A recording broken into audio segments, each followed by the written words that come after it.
grande prazer estar aqui. Agradeço muito o convite.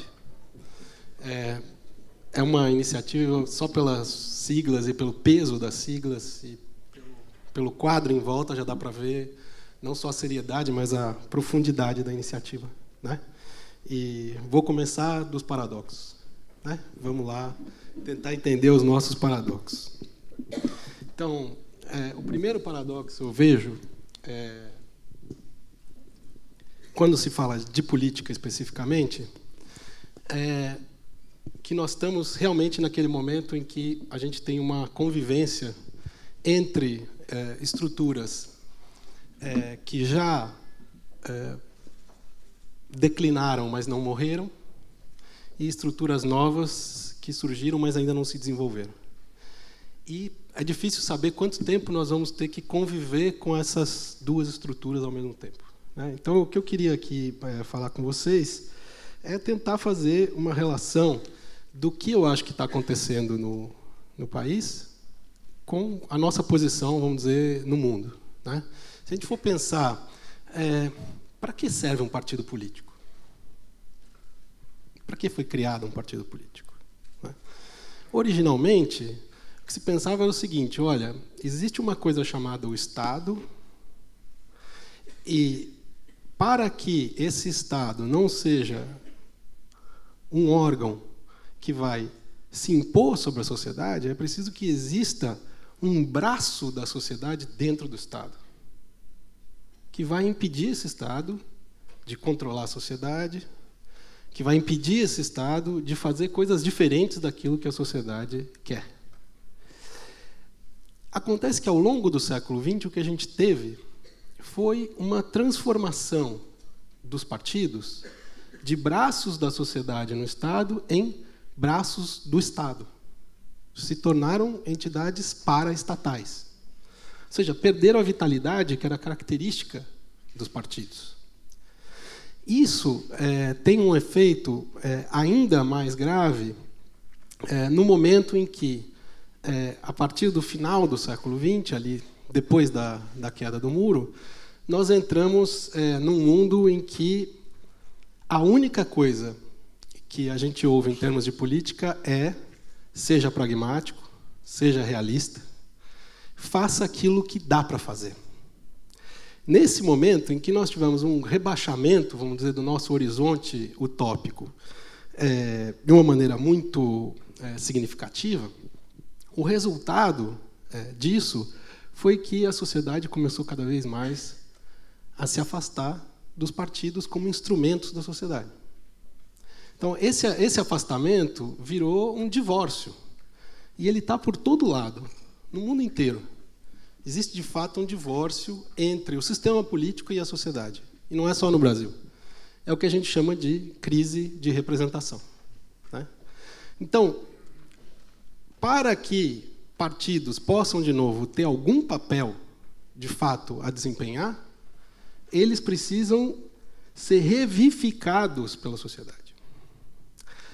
Acontece que há partidos que estão aí há mais de 100 anos, não é? E que são estruturas que estão caducas, mas não morreram ainda.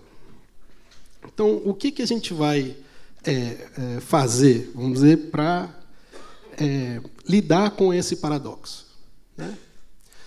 Aqui no Brasil, essa crise de representação, esse divórcio entre a sociedade e o sistema político, é muito mais grave ainda, exatamente porque a gente tem a Lava Jato e todas as filiais e todas as outras consequências disso. Quer dizer, a crise de representação chega num ponto máximo, absoluto. E aí o que a gente tem é duas possibilidades. Uma delas é o sistema político simplesmente virar as costas para a sociedade e dizer: olha, eu preciso me defender. E eu preciso me defender de todo mundo, principalmente da justiça. Agora que o ministro já foi embora, eu posso falar, né? Senão ele ia ficar embaraçado. Então, eu preciso me defender. E, de outro lado, a sociedade tem duas possibilidades. Ou ela topa e encarar esses muros de 40 metros que hoje são os partidos, né? que impedem o acesso, etc. e tal, ou ela vai dizer, vou virar as costas para o sistema político. Ou seja, eu vou me organizar, eu vou fazer política, mas eu vou fazer política no dia a dia, fazer política organizando em torno das causas que me interessam mais diretamente, que interessam às outras pessoas. E eu vou fazer isso de costas para a institucionalidade. E isso é alguma coisa que a gente não deve desprezar, porque ela casa justamente com esse sentimento de absoluto desencanto com a política que a gente tem hoje. Só que tem um efeito colateral muito grave, e está particularmente grave neste momento, que é o seguinte: um divórcio duradouro entre sistema político e sociedade só se mantém se você aumentar a repressão. Você tem que aumentar a repressão para poder manter esse divórcio. Então, é um custo alto. E um custo maior ainda quando você tem um governo e um Estado que se demitem da função de governar e que se demitem da função de resolver conflitos. É como se tivesse tido uma senha para um liberou geral. Olha, resolvam os seus conflitos como vocês puderem. Então, nós temos assassinato no campo, nós temos guerra de facção, guerra nos presídios, enfim, nós temos episódios de violência que estão sendo feitos e ao qual o Estado está virando as costas. Então, esse é o contexto em que a gente está. Bom, se esse é o contexto, como é que a gente vai sair disso? Então, a primeira coisa é reconhecer que não tem solução mágica. Então, o primeiro paradoxo é esse. A gente tem muita pressa e a gente tem toda a razão do mundo para ter pressa. Só que não tem saída fácil da encrenca em que a gente está.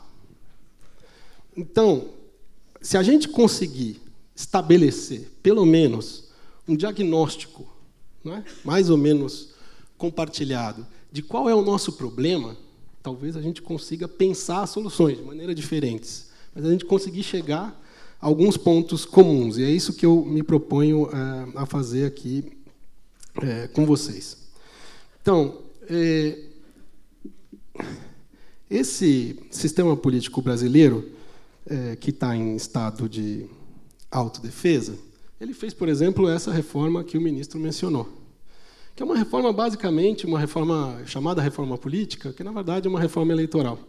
E essa reforma eleitoral, ela quer o quê? Basicamente, permitir o máximo de chance para quem tem mandato e cargo que possa renovar os seus mandatos e possa renovar o seu cargo. Ou seja, para poder refazer o sistema político. Ou seja, o sistema político está blindado em relação à sociedade no Brasil. Você diz, bom, mas se é assim, não há nada a fazer. Mas vamos olhar o que acontece no mundo, né? Se a gente for olhar as experiências, que são experiências de furar a blindagem, e são várias, tá?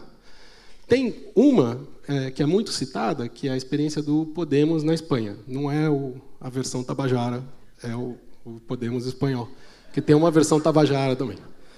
Que me desculpem os colegas, mas Podemos foi demais escolher esse nome para um partido.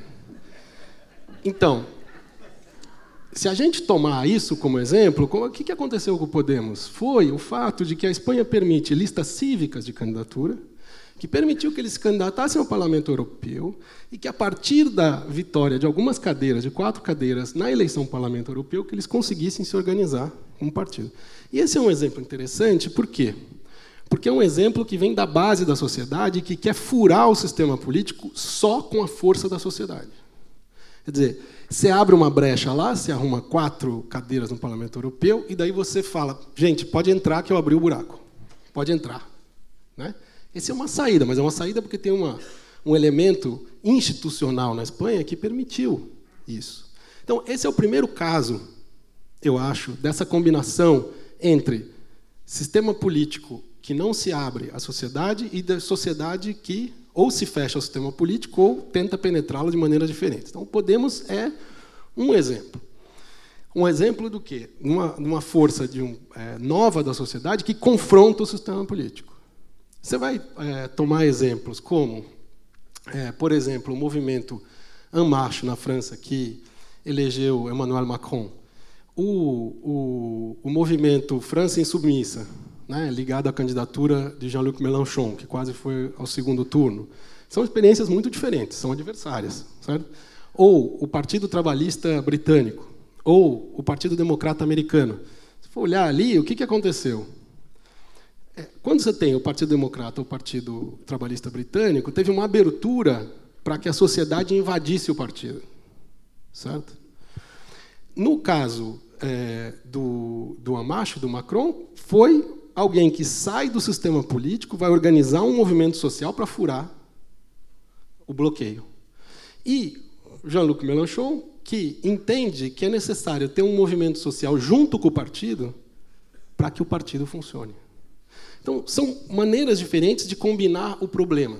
Ou seja, ou você confronta o sistema político enquanto tal a partir da sociedade, ou você faz uma espécie de aliança com o sistema político, que é uma aliança interessante, porque é a aliança do desafiante parceiro. Né? Você desafia o partido ao qual você se alia. Né? Ou então você vai ter um pouco a mistura dos dois, desses dois elementos. Né? Então, tem várias possibilidades de você ir compondo essa situação. Mas a coisa estrutural, que não tem como sair, é a forma partido, tal qual ela degringolou no século XX, em especial no seu final, que a gente não pode esquecer que esse tipo de degeneração dos sistemas partidários no mundo inteiro está ligado ao fato de que nós temos a maior crise econômica mundial desde 1929, certo? E que é um sofrimento brutal para bilhões de pessoas, né? E que a gente não pode esquecer uma coisa dessa. Então, como é que a gente vai olhar esse panorama e essas combinações possíveis, se a gente vai pensar no caso brasileiro? No caso brasileiro, os partidos têm monopólio da representação. Ou seja, para você ser candidato, você tem que ser filiado a um partido. Os partidos estão fazendo questão de manter esse monopólio. Aliás, eu peço a vocês uma reflexão sobre a história do número de partidos no Brasil. Porque todas as vezes eu ouço que o número de partidos no Brasil é excessivo.